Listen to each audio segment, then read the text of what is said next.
Shalom bien-aimés frères et sœurs, que le Seigneur vous bénisse. Bienvenue dans ce partage quotidien. Nous allons partager la parole de Dieu ce matin et nous voulons parler de peu de mots et beaucoup de bonnes œuvres. Le Seigneur nous appelle à manifester sa gloire, le Seigneur nous appelle à manifester ses œuvres et nous voulons être les enfants de la lumière pour accomplir les œuvres de notre Père.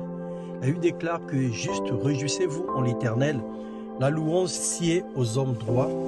Célébrez l'Éternel, chantez-lui un cantique nouveau, faites retentir vos instruments et vos voix, car la parole de l'Éternel est droite et toutes ses œuvres s'accomplissent avec fidélité. Il aime la justice et la droiture, la bonté de l'Éternel remplit la terre entière. Alléluia.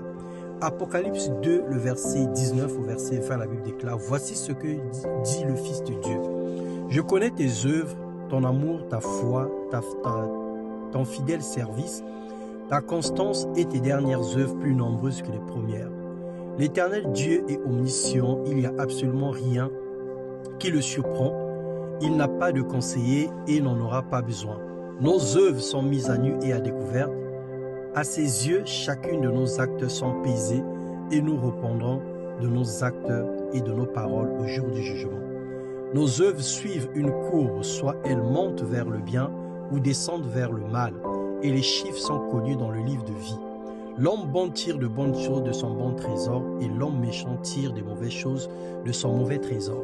Je vous le dis, au jour du jugement, les hommes rendront compte de toutes les paroles vaines qu'ils auront proférées, car par tes paroles tu seras justifié, par tes paroles tu seras condamné. Matthieu 12, 35 à 37.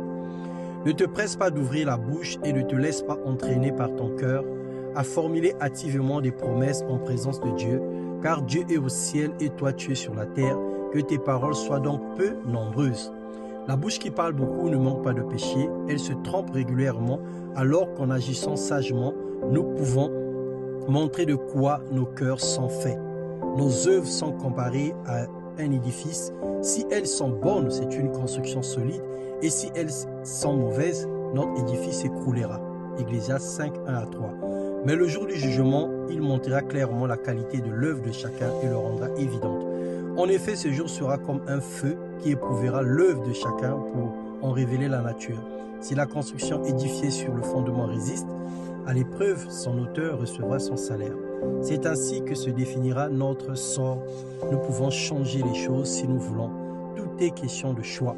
Décide aujourd'hui de vivre par la foi et pour être justifié au dernier jour.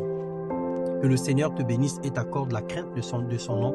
Que le Seigneur te donne d'accomplir plus de bonnes œuvres et de marcher fidèlement selon sa volonté. Dans le nom puissant de Jésus-Christ, soyez bénis. Amen.